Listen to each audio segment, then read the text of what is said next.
What's up, YouTube? It's your man Ayroq coming at you way too real. And I'm doing a challenge request video for my man Baltrack. Speaking of Baltrack, big shout outs to my man Baltrack. Big shout outs to France. Holding it down. Excellent video. If my subscribers haven't subscribed to Baltrack yet, go on out there and subscribe to that dude. Making great videos. Also, just crazy nasty jerseys, you dig? So he had put out a request for you to tell a story about a particular player or a jersey that meant something in your life, something along those lines. So I got the perfect, story to tell. So I'm gonna get right into it. Everybody knows that I bleed purple. I'm a diehard Minnesota Vikings fan. The only shock is that I haven't did a Vikings video yet, so keep it locked. I will be making a Viking video soon. But it's no shock that my favorite player, or the player I'm going to talk about, is a Minnesota Viking. And it's going to be a Viking jersey. So mine's about Carter. And he's a wide receiver for the Minnesota Vikings.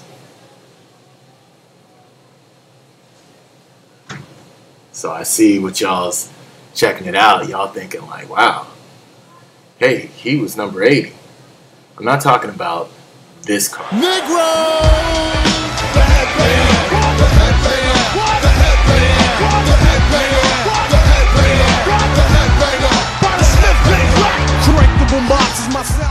I'm talking about this card. Dressed in black, around abstracted, you played me too close.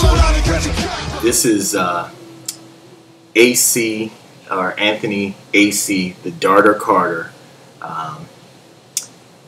number 81, the original Carter for the Vikings, pound for pound, my favorite player. And some of y'all cats is just probably like, who the hell is Anthony Carter? So I'm gonna brief you on the greatness that was Anthony Carter. I think 85, and was drafted by the Dolphins. They made a trade with the Vikings. Vikings was horrible in the 80s, and we ended up getting this cat. I mean, he started paying dividends early on. I mean, we didn't have no offensive stars at all, no Pro Bowlers, nothing. Maybe an offensive lineman here and there, but no talent on offense at all.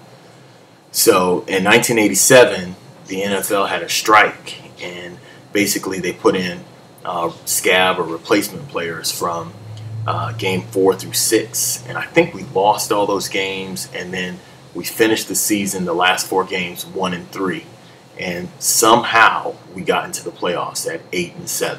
So that was crazy. We got in at 8-7, and a lot of people didn't think that we were going to do anything, but I believed in this guy. I believed in him.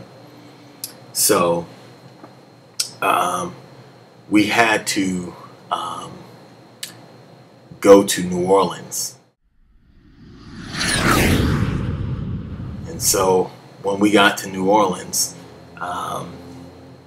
there was a lot of talk about what New Orleans was going to do. Minnesota will go to San Francisco if the Rams win, or New Orleans if the 49ers win. Irv, your thoughts about the wild card and the Saints? Well, going into the playoffs, you have to have momentum going. The Saints have won 9 consecutive games. The only team that's beaten them since the strike ended was the San Francisco 49ers, and they lost to them by 2 points.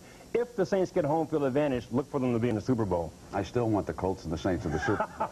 Perfect ending. So we went into that game, and absolutely, the Saints came through. They came through, scored early. It looked like it was doomed, and then they punted to us. DJ Doc, he's down with us. D Square, he's down with us.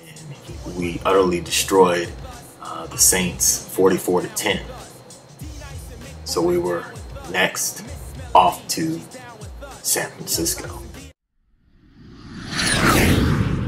Now, San Francisco had just won 2 Super Bowls. You had Jerry Rice, Ronnie Lott, Roger Craig, Joe Montana, the whole 9 yards that they had there. And there was no way we were going to beat a team like that. Now, I had a lot of arguments on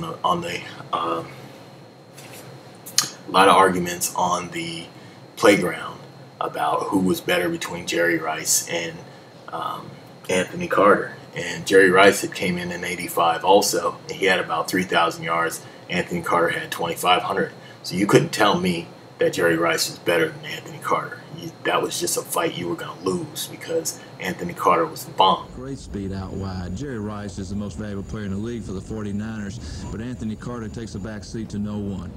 So we went into that game, and Anthony Carter went berserk. I don't even remember who the quarterback was, but every time I looked up at the big screen to see what the replay was, Anthony Carter was making some type of circus catch. 227 yards and 10 catches. Because Carter was just awesome in that game. A magnificent catch by Carter. He went on to have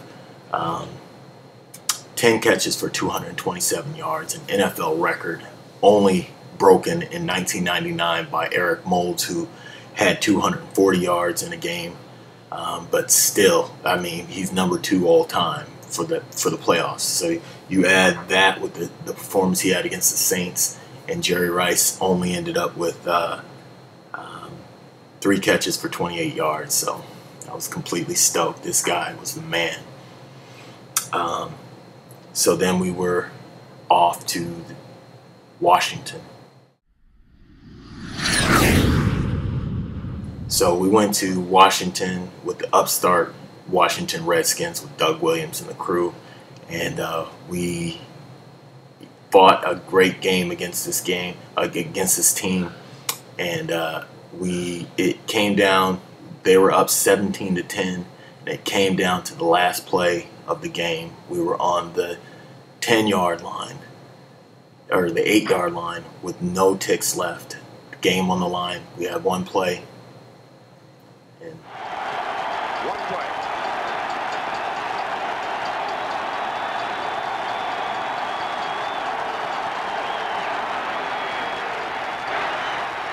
Nelson throws.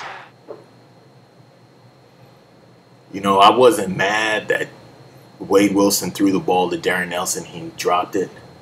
I think I was more mad that Anthony Carter was right there. Today was on the side of the Washington Redskins, who have won the NFC Championship and now head to San Diego to take on either Denver or Cleveland. I'm Brent Musburger. So long, everybody.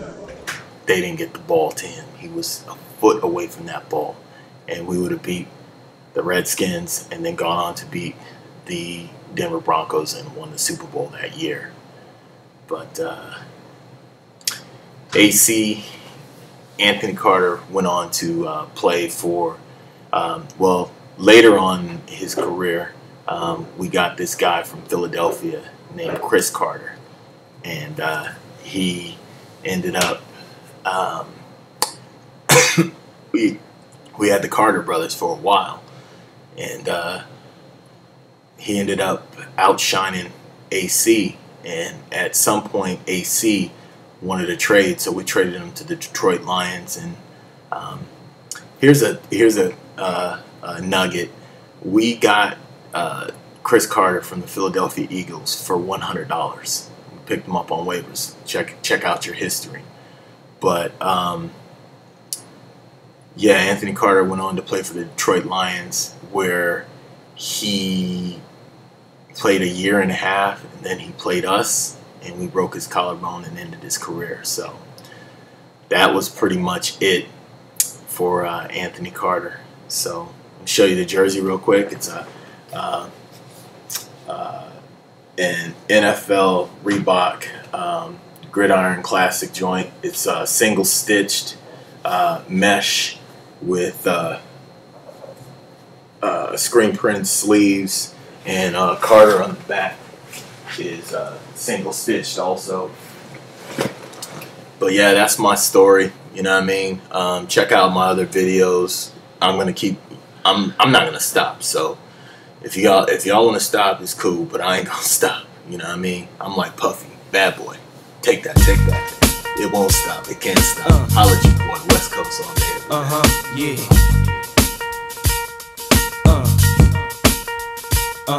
Yeah.